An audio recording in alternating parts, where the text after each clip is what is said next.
Olá, sejam bem-vindos ao nosso podcast Pet Conecta, lançando agora o nosso segundo episódio. E hoje nós estamos com dois grandes convidados aqui. Mas primeiramente, eu sou o Petiano Kenzo. Eu sou a Petiana Amanda. E hoje nós vamos bater um papo sobre nutrição e longevidade. Então eu estou com dois participantes muito especiais aqui. E vou pedir para eles se apresentarem, começando com o Thales. Olá pessoal, eu sou o Thales Andrade, eu sou graduado em Educação Física, atualmente curso Nutrição, meus colegas aqui na Unifal, e também curso Mestrado em Nutrição e Longevidade. Olá, eu sou Bruno, eu sou nutricionista também, sou mestre e doutor em Ciência de Alimentos e atualmente sou como professor adjunto aqui da Universidade Federal de Alfenas. Então agora nós vamos começar nosso podcast aqui, que é Onde a Nutrição e o Conhecimento Caminham Juntos. Então vou começar agora fazendo algumas perguntas norteadoras aqui, e eu vou perguntar primeiro para o Bruno. Bruno, você poderia nos explicar melhor o que é longevidade do ponto de vista nutricional? Então vamos lá. Longevidade compreende, o aumento do tempo de vida e isso associado com a qualidade de vida. Esse é um conceito genérico, mas é o conceito que nós utilizamos, que nós adotamos no programa de pós-graduação em Nutrição e Longevidade. Certinho. A gente sabe que esse tema está em crescente, e está muito importante hoje em dia. A gente queria saber se você poderia abordar brevemente o papel da nutrição, na prevenção dessas doenças crônicas e na promoção da qualidade de vida, de forma breve, assim. Ótimo. Considerando que a longevidade inclui a qualidade de vida e a presença de doenças crônicas ou condições crônicas não transmissíveis na vida da pessoa, ela compromete essa qualidade de vida, é importante a gente pensar nos fatores associados a isso, que podem ser fatores genéticos e fatores ambientais, aqueles que podem ser modificados. Dentre eles, a gente tem o estilo de vida, o tabagismo, o alcoolismo e a alimentação. E a alimentação é um dos principais fatores que a gente pode modificar no intuito de prevenir, de retardar o surgimento de doenças crônicas não transmissíveis. Daí a grande importância da nutrição para esse tema. E nesse sentido, quais campos de pesquisa você considera como muito promissores em relação à nutrição e longevidade? Boa pergunta. E eu vou tentar não puxar a sardinha para o meu lado. Então, todos os campos de pesquisas têm uma importância garantida dentro dessa área, As pesquisas básicas, elas são importantes para trazer fundamentos aí que vão ser, de repente, estudados com seres humanos a longo prazo, mas, ao mesmo tempo, estudar e entender o alimento, a composição, o papel de compostos bioativos também é importante. Então, de um modo geral, eu ficaria aqui numa posição mais neutra, ressaltando a importância tanto da pesquisa básica, mas da pesquisa também dos ensaios clínicos, das pesquisas populacionais. Então, eu vou ficar aqui defendendo todas essas áreas aí. Perfeito, Bruno. Agora eu vou me direcionar as perguntas ao Thales. E, Thales, você poderia compartilhar com a gente a sua jornada acadêmica? Como surgiu o interesse pelo tema da nutrição e longevidade na sua graduação? Olha, eu posso dizer que eu, sem querer, querendo, acabei entrando nessa área. Eu costumo dizer que na educação física, meu primeiro dia de aula não foi em aula. Eu acabei tendo meu primeiro contato com a longevidade no projeto de extensão. Então, meu primeiro contato na educação física foi num projeto chamado Saúde Ativa, em que eu fazia extensão, com as pessoas da comunidade, pessoas idosas. Então, a gente fazia treinamento de força aeróbica com pessoas idosas da comunidade. E aí, quando eu vim para nutrição, eu sempre quis cursar educação física e nutrição. Sempre tive essa dúvida. Então, quando eu migrei para nutrição, eu sempre pensei, cara, eu preciso ter essa relação com pessoas idosas. E quando eu vi o mestrado aqui, eu senti a necessidade de continuar nessa mesma linha. E até hoje eu penso, cara, eu estou seguindo a mesma linha, porque o meu TCC também é com pessoas idosas. O mestrado também segue nessa linha. Então, eu percebo que o fundamento segue-se o mesmo. E, desta forma, o meu TCC, por exemplo, ele é formado em relação ao estado nutricional e ao risco de quedas em pessoas idosas. Então, para vocês perceberem que a nutrição tem toda a relação com a longevidade. No meu caso, eu estou prevendo o risco de quedas em pessoas idosas. Então, a nutrição pode estar relacionada diretamente com com a longevidade.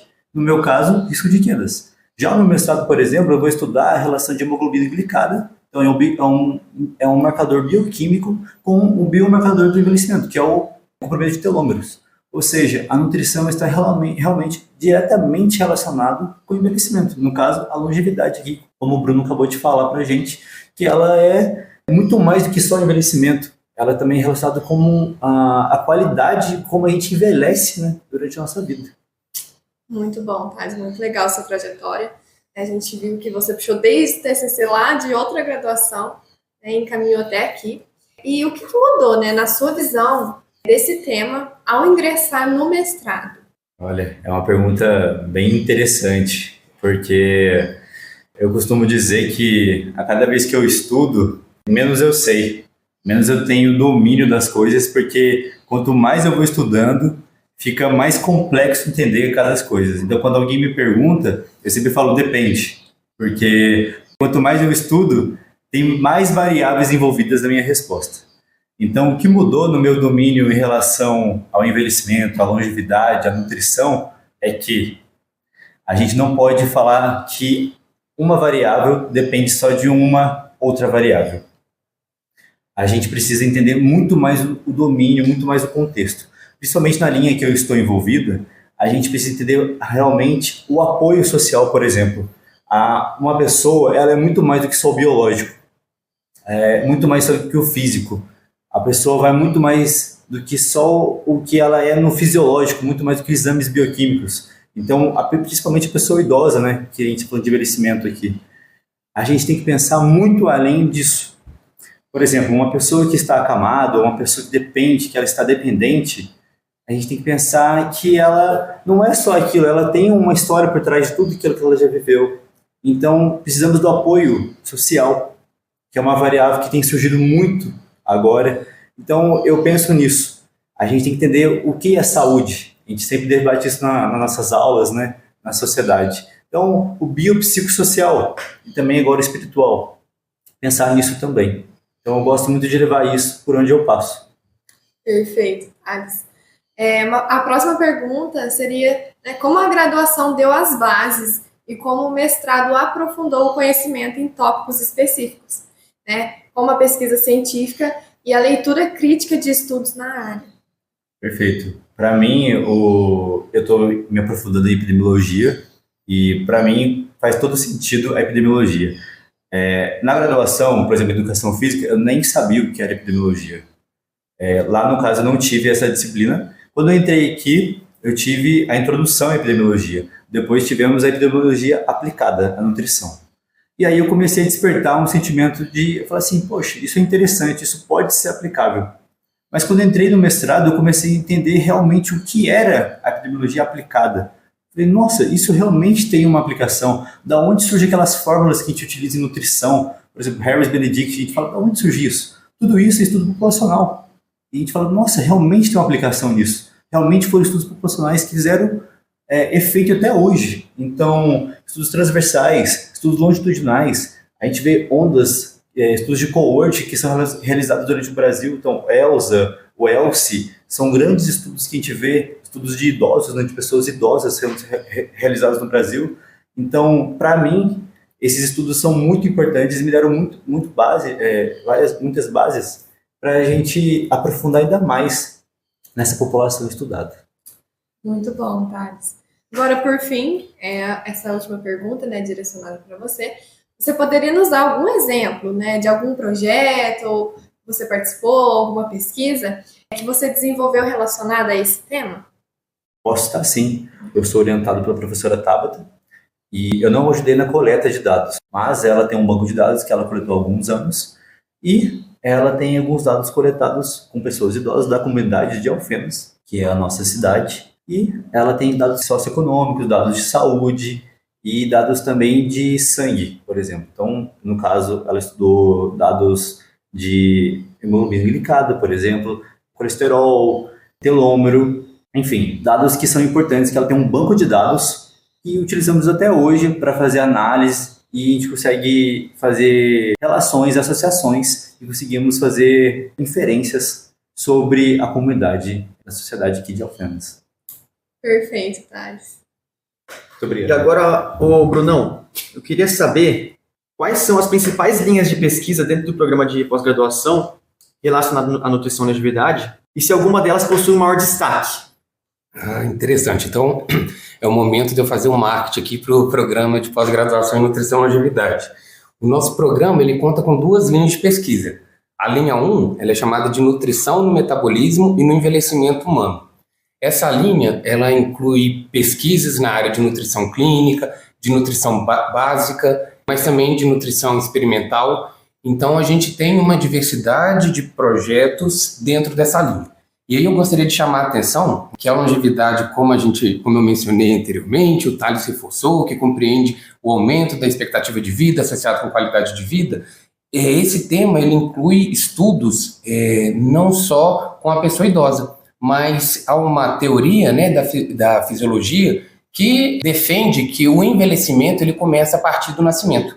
Então, baseado nisso, a gente também tem estudos com crianças, com adolescentes, com adultos, né, com a pessoa idosa, e essa linha de pesquisa ela pode compreender tudo isso. A segunda linha de pesquisa do programa é alimentos e longevidade. Essa linha de pesquisa, né, ela compreende projetos que têm o alimento como peça-chave, então vai estudar os compostos bioativos que poderiam contribuir com a qualidade de vida, né, com a promoção da saúde. Essa linha de pesquisa ela também aborda o desenvolvimento de novos produtos voltado, né, seja esse produto um alimento com alegação de funcionalidade ou mesmo um alimento para fim especial, visando atender alguma necessidade fisiológica, bioquímica, né, ou a grupos populacionais específicos. Isso, por sua vez, vai contribuir também com a qualidade de vida e longevidade da população. Eu acho, então, que são essas 2 linhas de pesquisa que o programa, né, ele conta em seus registros. Perfeito. E eu queria saber qual que é a sua área de maior interesse dentro desse tema e por quê? Agora eu vou ter que puxar sardinha para mim, né? Agora a pergunta é individual, vamos lá. Considerando a minha formação, né, a minha pós-graduação, o mestrado e doutorado na área de ciência de alimentos, eu tenho mais afinidade com pesquisas envolvendo os alimentos em si. Dentro do programa de nutrição e longevidade, eu oriento alguns trabalhos que aborda a bioacessibilidade de algum componente bioativo em algum alimento, né? E o que seria essa bioacessibilidade? É a fração desse componente ou desse composto que vai estar disponível para ser absorvido após o processo de digestão gastrointestinal. E é importante a gente conhecer isso, né, visando a otimização, por exemplo, da bioacessibilidade e até contribuir com a biodisponibilidade de algum desses compostos. E eu tenho também feito algumas parcerias com alguns pesquisadores, né, e eu tenho a felicidade de poder chamá-los de amigos de outras instituições que a gente tem trabalhado em conjunto para o desenvolvimento de novos produtos a partir de resíduos agroindustriais, ou seja, né, aquela parte que as pessoas não consomem, né, convencionalmente ali do alimento, como cascas, sementes, e que seriam descartados para o meio ambiente, que poderia, né, causar um impacto ambiental e contribuir aí até mesmo com essas mudanças climáticas que a gente vem sofrendo. Então a gente utiliza desses resíduos ou coprodutos agroindustriais para incluir, né, nas formulações alimentícias e obter alimentos com vantagens nutricionais, vantagens funcionais, econômicas e sensoriais. E tenta, a partir desses novos produtos desenvolvidos, contribuir com a qualidade de vida da população e longevidade. Bem, eu acho que é isso. Espero que tenha ficado compreensível aí a minha fala. Não, certinho.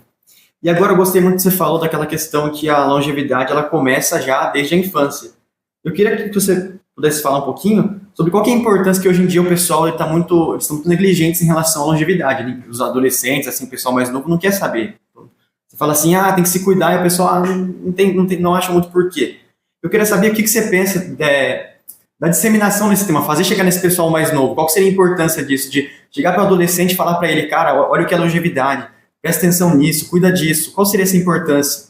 Nossa, que legal essa pergunta aí, ó. Gostei, porque se eu tivesse, né, a compreensão do assunto, né, quando eu era mais novo, ou se eu tivesse tido o contato com alguém que me alertasse sobre isso, né, eu acredito que hoje eu teria ainda uma qualidade de vida, né, ainda melhor. Isso é muito importante porque vou citar o meu próprio exemplo. Na adolescência, né, e na juventude, eu sempre gostei de praticar atividade física, esporte, eu gosto de jogar vôlei, mas ali naquela época eu exagerava. Então, assim, eu jogava vôlei todos os dias, treinava em vários momentos, e isso por si só vai causando, né, impacto no nosso corpo. Então, ao longo do tempo, eu desenvolvi 2 tendinites patelares, né, nos 2 joelhos, e hoje isso acompanha, né, a minha história de vida. Então, por vezes aí eu tenho essas dores, esses incômodos aí no joelho. A alimentação é outra variável importante, porque conforme já foi falado, né, no início desse podcast, ela é um dos fatores modificáveis para evitar ou para prevenir aí, né, o surgimento de doenças crônicas não transmissíveis. Então, ter essa noção, ter a noção da sua importância, né, desde o início ali, desde a infância, é essencial. Principalmente considerando que os hábitos alimentares são formados, né, nos primeiros ciclos de vida, nessa etapa, na infância. Então, ter o acesso a essa informação, ter um curso, né, de pós-graduação preocupado com a realização de pesquisas nessa área e com a disseminação dessas pesquisas para a população, vai contribuir com essa conscientização que você comentou aí na pergunta, Kenzo. Perfeito, Brunão. Agora pensando naqueles alunos, né, de graduação que estão interessados nesse tema, né, em longevidade, quais conselhos práticos, né, que vocês dariam para esses alunos que desejam se especializar em nutrição e longevidade?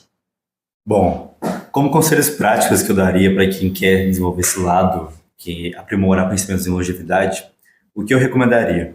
Esse ano, por exemplo, teve um congresso muito interessante que eu fui com o meu grupo de pesquisa. Chama Congresso Paulista de Geriatria e Gerontologia. Ele é um congresso médico, mas mesmo assim ele é muito aplicável para a nossa área. Por mais que tenha essa questão da medicina aplicável, ele reúne muitos especialistas na nossa área de nutrição, da educação física, da fisioterapia. Então, eu recomendo que você vá em congressos. Esse é um grande ponto. E, puxando sardinha para o nosso lado também, há menos de um mês tivemos nosso congresso de nutrição e longevidade. Congresso Nacional de Nutrição e Longevidade. Muito maior do que um congresso, né, que temos regionais aí. Então, a cada 2 anos temos nosso congresso aqui, né, Bruno? Então, tivemos apresentação de trabalho, premiações, trouxemos também palestrantes nacionais e internacionais. Então, recomendo que vocês sigam a nossa página, sigam o nosso site, acompanhem, porque sempre trazemos informações importantes dessa área. Somos, se eu não me engano, um dos únicos programas que tem esse título, né, Nutrição e Longevidade.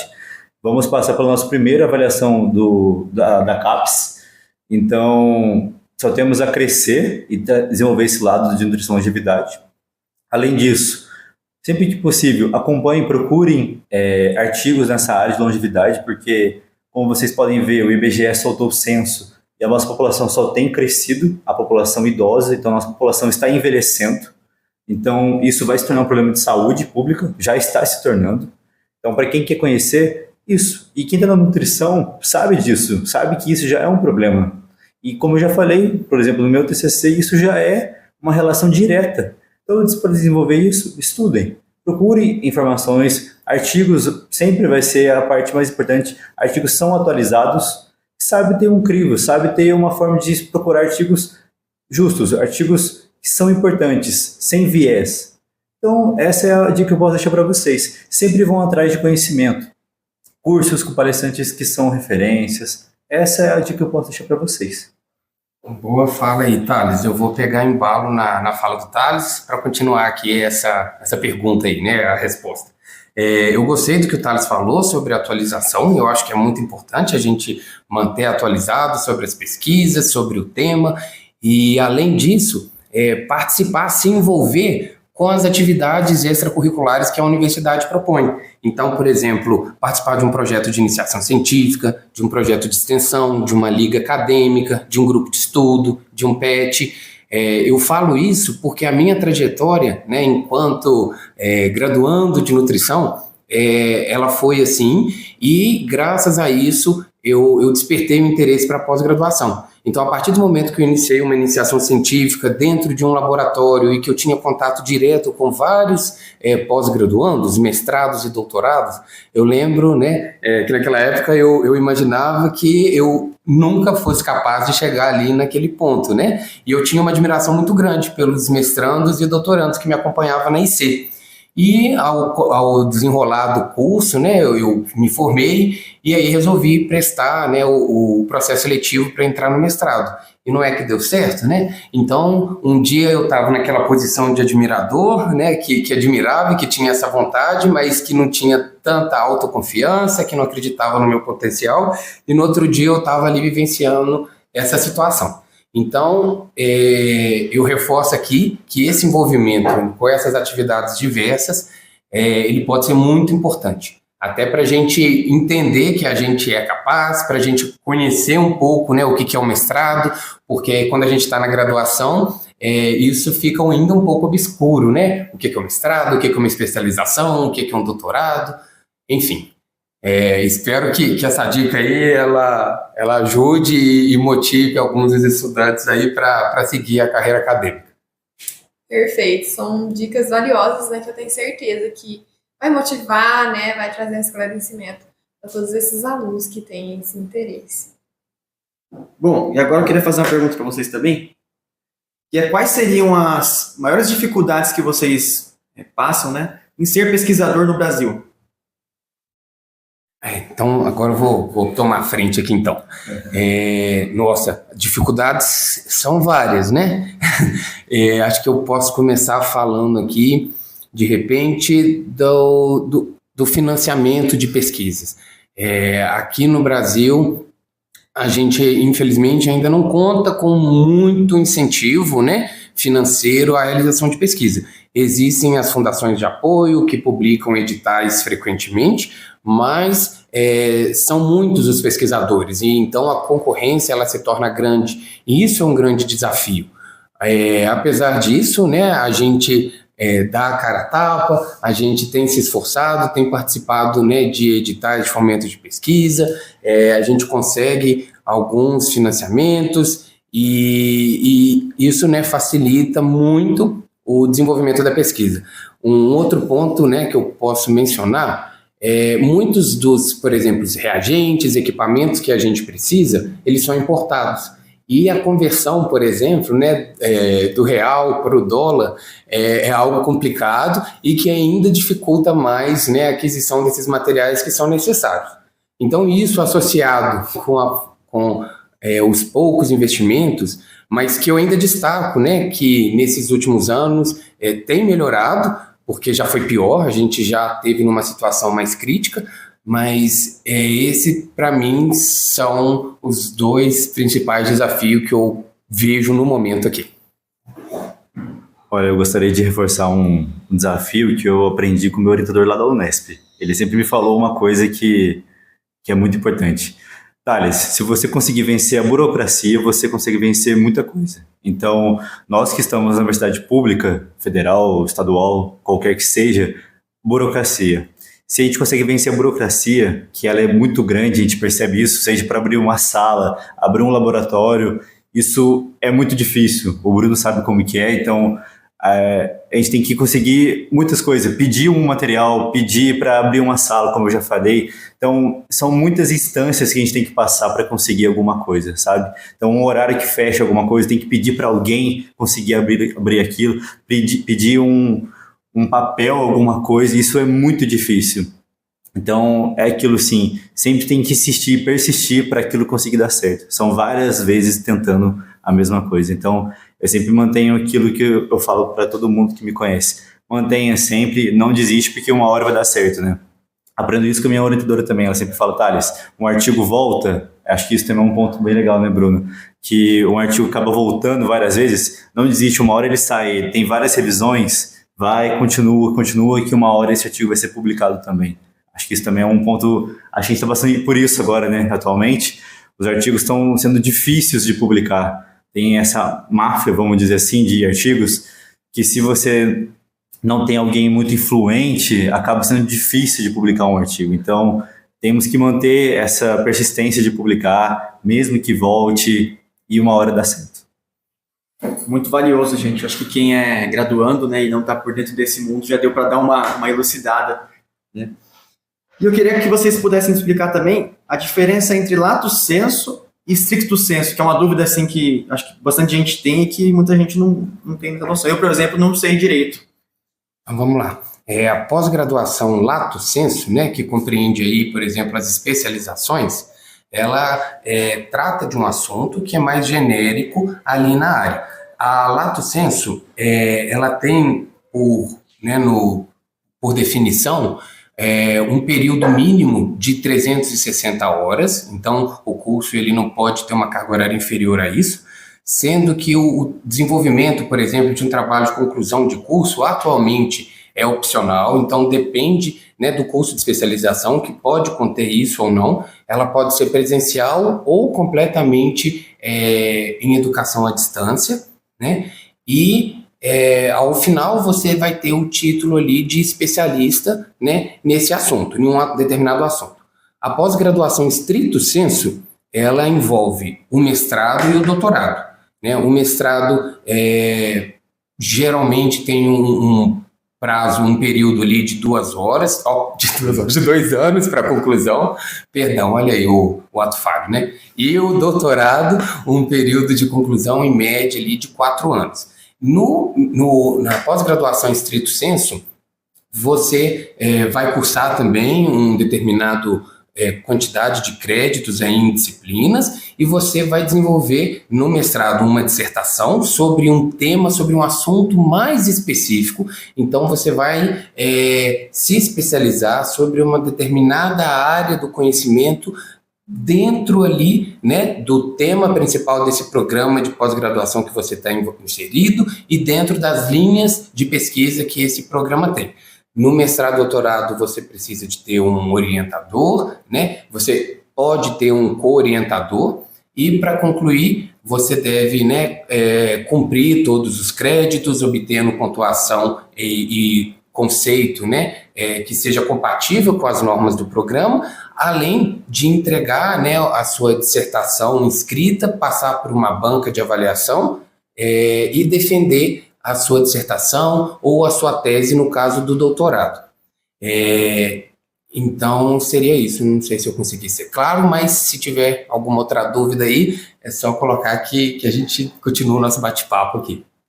Além do mestrado, como o Bruno falou também, temos o mestrado profissional no stricto sensu, que, em resumo, ele tem uma questão de querer resolver problemas da prática. Então, por exemplo, na educação física, existe um mestrado profissional em que você quer resolver problemas da prática profissional. Então, algum problema que eu vejo que acontece muito na minha prática recorrente, eu quero resolver aquele problema. Na nutrição, recentemente, no congresso, eu descobri também que existe um mestrado profissional. Então, tem essa questão. Eu, particularmente, tenho uma visão de especialização na lato sensu e stricto sensu, em que a especialização serve mais para quem quer atuar na prática profissional, e a stricto sensu, que seria o mestrado doutorado, para quem quer seguir na carreira acadêmica. Mas também para quem está em cargos públicos, por exemplo, isso serve como titulação para aumento de salários, né? Então eu gosto de seguir muito essa questão.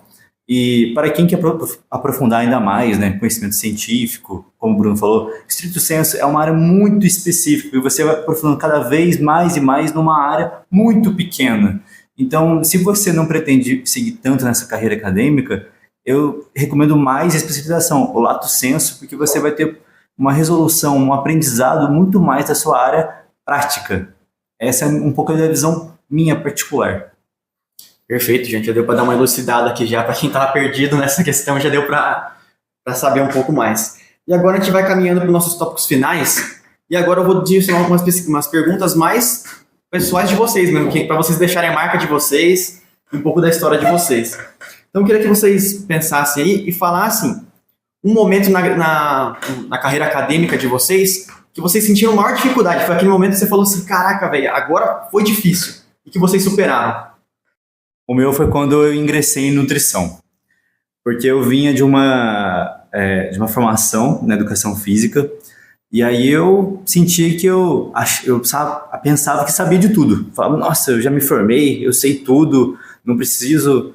E aí, quando eu caí na nutrição, eu entrei, falei assim, nossa, cada vez eu sinto que eu sei menos.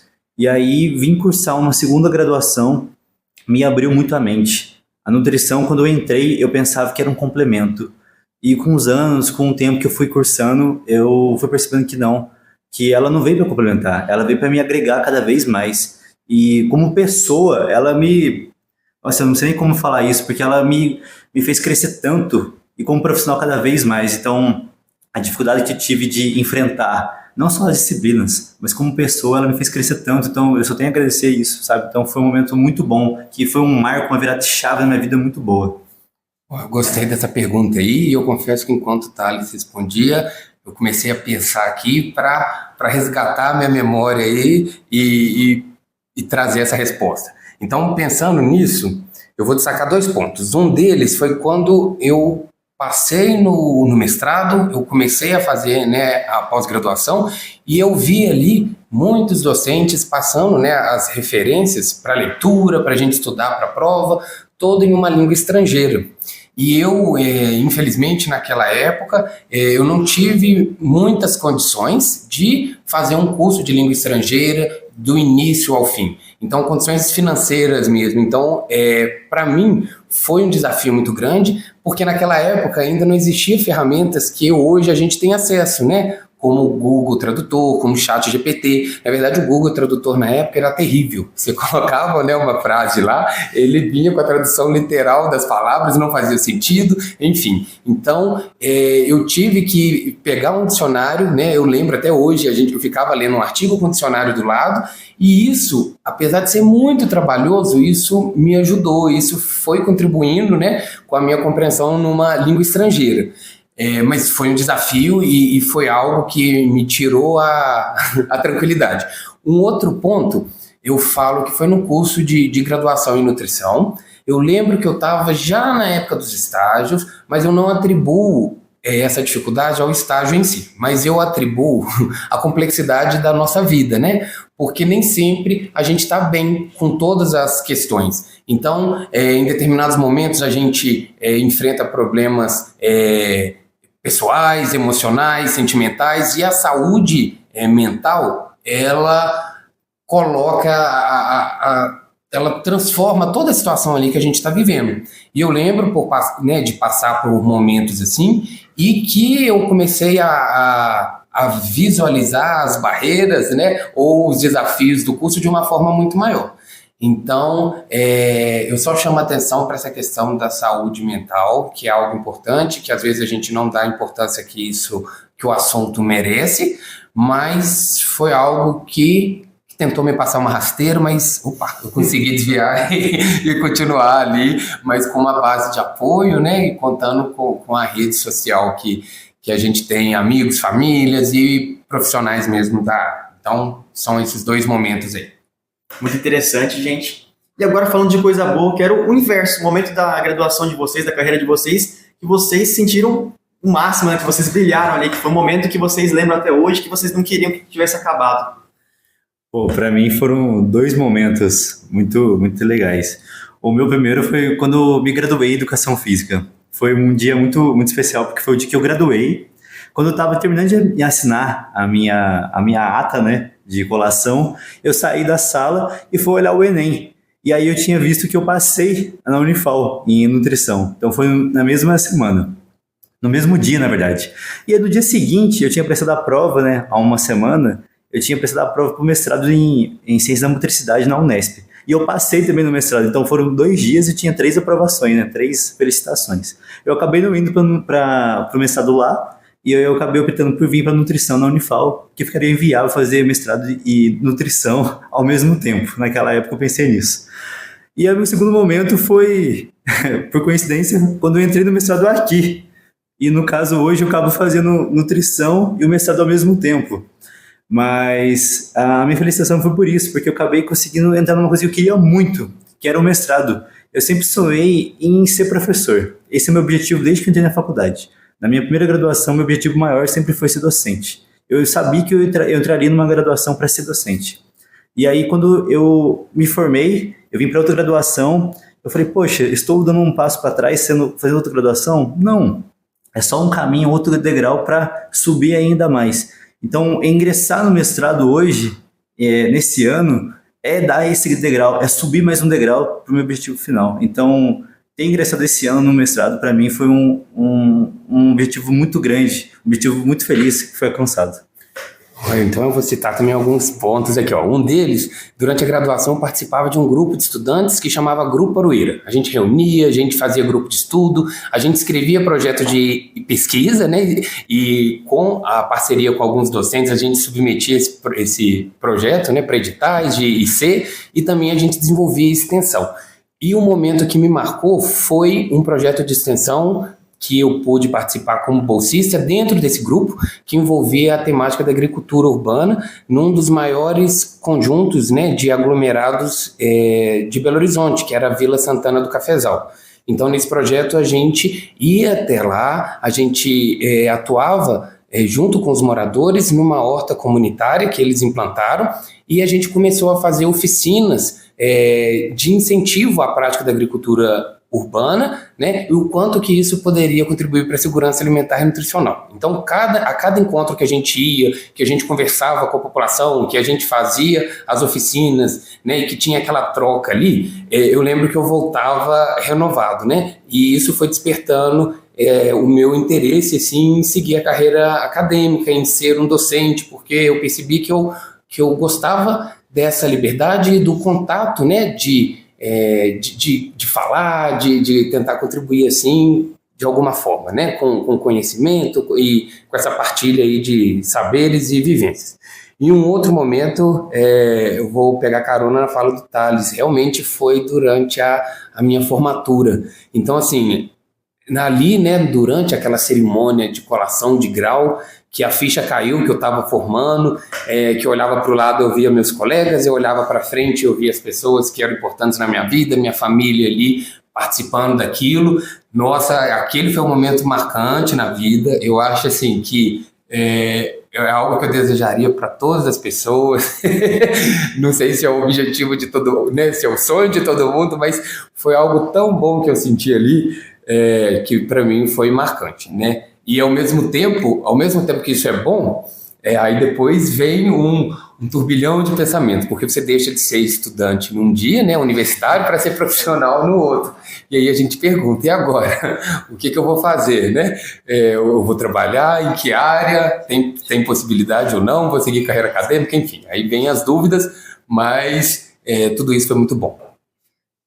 Perfeito, gente. E aí, legal que você já puxou essa questão da experiência de formar. Eu queria que você deixasse uma mensagem, então, para aquela pessoa que está lá na casa dela e ela está em dúvida se ela vai fazer graduação ou não. Porque hoje em dia o pessoal desvaloriza muito, né? Fala, não precisa de graduação, não sei o que lá. Queria que vocês deixassem uma mensagem para essa pessoa, tipo assim, uma motivação para ela fazer uma graduação.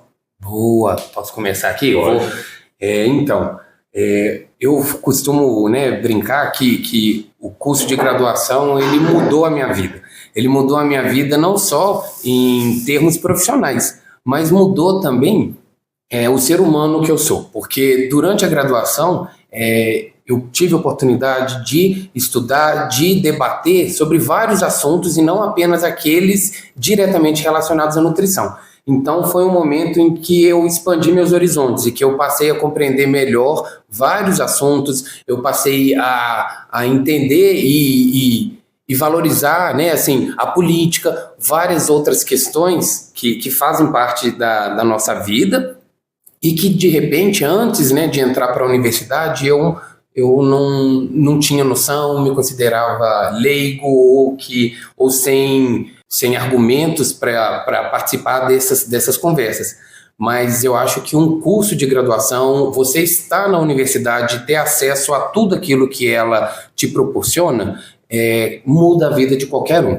E eu acredito que muda, né, num sentido positivo, de abrir os horizontes, de abrir a sua mente e de te empoderar, né? Vamos terminar minha fala com essa palavra aí, de te empoderar para inúmeras questões e desafios que vão surgir.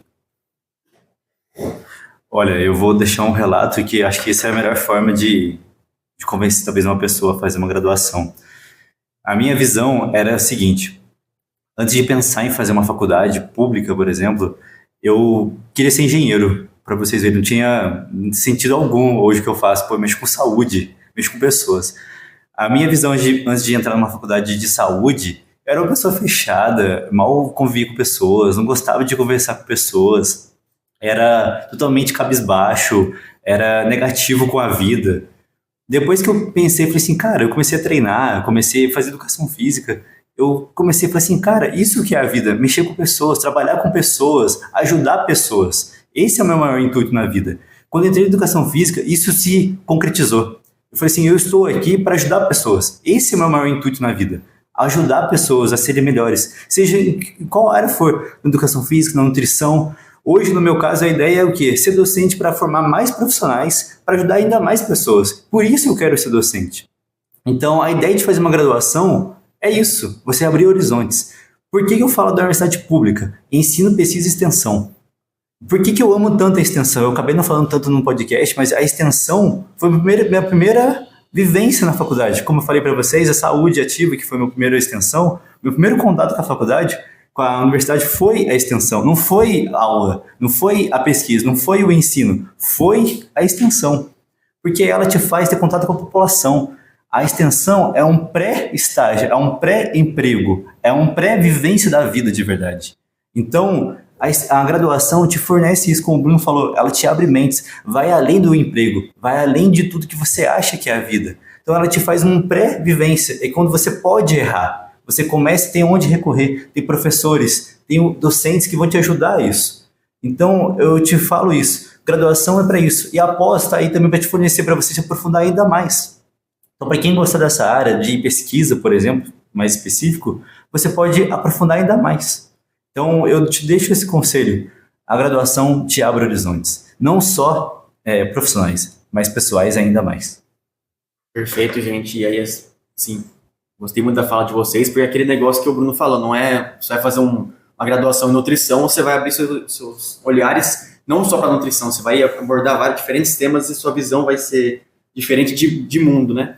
E agora, para fechar, fazer uma última pergunta para vocês. E se vocês quiserem também falar alguma coisa que ficou para trás, se vocês quiserem relatar também, após essa pergunta, pode falar, que seria agora a pessoa que está na graduação, mas que está desanimada em fazer uma pós. Uma pessoa que, eu não sei se vou fazer uma pós, dá um conselho para essa pessoa, o que essa pós poderia agregar para ela, dá um conselho para essa pessoa para animar ela.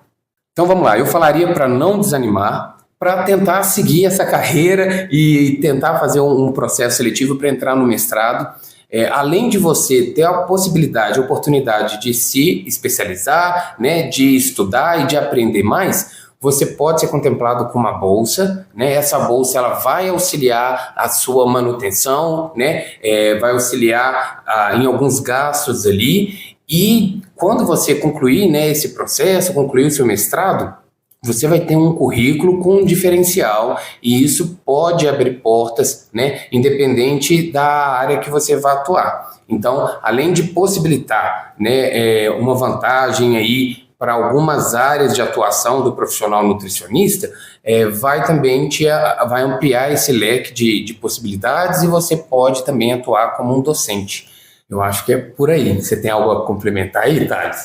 Eu concordo super com o Bruno. E para quem acabou de entrar na graduação e não sabe se é isso mesmo que quer na vida, não sabe se é o curso que escolheu ainda, eu falo o seguinte: vai vivendo, vai aprendendo como que é o curso, vai tentando entender como que é a dinâmica do curso. E para quem não sabe o que fazer, eu acho que é só a disciplina do curso, vive a faculdade, vive a universidade. Faz tudo que pode fazer, ensino, pesquisa e extensão, tenta fazer tudo que você puder. Claro, estude, claro que tem que estudar para as disciplinas, mas tenta fazer uma monitoria, tenta ingressar num PET, tenta fazer alguma extensão, algum IC que surgir. Se porventura surgir uma bolsa também, claro, por que não fazer? Mas não fique só focado em disciplinas. A gente já participou de muitas mesas redondas que discutimos isso, se 10 é o mais importante do que participar de um currículo, ter um currículo bom. Então, participe. Talvez ter 10 em tudo não é melhor do que você ter várias vivências na universidade. Então, participe de tudo. Isso é muito importante. Só falar mais uma coisinha, né? Já que o Kenzo deu a brecha aí da gente complementar alguma fala, eu queria só chamar a atenção que a Faculdade de Nutrição, né, da Unifal, ela oferece tanto o curso de mestrado, né, em Nutrição e Longevidade, quanto um curso de especialização lato sensu em tecnologia e qualidade na produção de alimentos. Aí eu queria fazer uma propaganda aqui de ambos os cursos. Muito provavelmente vai ser publicado um edital para abertura de uma nova turma de mestrado, né, no programa de pós-graduação em Nutrição e Longevidade. Então é interessante acompanhar a página do programa e até mesmo ler os editais antigos para saber como que é esse processo de seleção. E em relação a pós-graduação lato sensu, ao curso de especialização, a gente está com uma turma aberta e provavelmente vai abrir também edital para uma nova turma. O curso ele é em educação à distância. Até o momento, né, nessa turma vigente, a universidade ela cobra um valor simbólico, gente, de R$200 por semestre. Não é mensalidade, é semestralidade. Esse valor realmente ele é simbólico porque os professores, né, envolvidos no curso adotou esse esquema para favorecer, para facilitar, para ampliar a possibilidade dos profissionais em realizar uma especialização. No entanto, né, existem custos operacionais e a gente utiliza esse recurso para manter alguns gastos administrativos e para proporcionar também alguma infraestrutura para os laboratórios de pesquisa, né, onde esses professores atuam. Então, eu só queria chamar a atenção para essas duas possibilidades que existem aqui mesmo dentro da Unifal. Então, fiquem de olho, não perca essa oportunidade, porque são cursos de qualidade. Então, muito obrigado, gente, pela presença de vocês. Acho que foi riquíssimo. O pessoal da graduação aí que estava um pouco em dúvida pôde dar uma elucidada melhor. E, assim, muito obrigado, gente, pela participação. Foi riquíssimo. A participação de vocês foi imprescindível. Bom, Kenzo, queria agradecer também, a Amanda também. É sempre um prazer estar com vocês. Para quem não sabe, mas eu fui petiano até recentemente, então é um prazer reencontrar vocês aqui. Eu só me desliguei do programa porque eu ingressei no mestrado, então, mais uma vez, agradeço o convite, estar com vocês. Foi um prazer compartilhar um pouco da minha história, prazer estar com o Bruno aqui também, que foi meu orientador durante a IC, até o ano retrasado, então é um prazer estar com todos vocês aqui. E para quem nos acompanhou também, a gente está aqui para tirar dúvidas, caso alguém queira, né? Deixe nos comentários e, quando precisar, estamos à disposição. Muito obrigado, viu? Eu também queria agradecer, mas antes de agradecer, eu queria pedir desculpa, né? Porque eu falo demais, então eu imagino que esse podcast vai ficar gigante aí, né? Mas, então, desculpa por isso. Agradecer a oportunidade, a possibilidade de estar aqui batendo um papo com vocês. Eu acho muito interessante essa iniciativa do PET. Espero que ela tenha ampla visibilidade e que muitos, né, dos discentes aqui da Unifal escutem não só esse episódio, mas como todos os outros, e que ainda vocês consigam ampliar isso, né, e conseguir outros ouvintes externo à universidade. Quem sabe, né, a gente consegue incentivar mais pessoas a buscar a universidade, principalmente a universidade pública, onde que né, elas terão essa oportunidade de cursar um curso gratuito, de qualidade. Então, obrigado, e é isso aí. Perfeito. Gente, para vocês que ficaram ouvindo a gente até agora, muito obrigado pela participação. Se você está ouvindo a gente pelo Spotify, peço que siga a gente no Spotify também, no YouTube também. E se quiser acompanhar a gente no Instagram, estamos lá, @petnutriunifal. Muito obrigada, Bruno. Muito obrigada, Thales. Foi muito enriquecedor para mim. Eu pude aprender muitas coisas novas e acredito que aos ouvintes também vai ser muito enriquecedor. Obrigada mesmo. Esse foi o Pet Conecta, onde nutrição e conhecimento caminham juntos.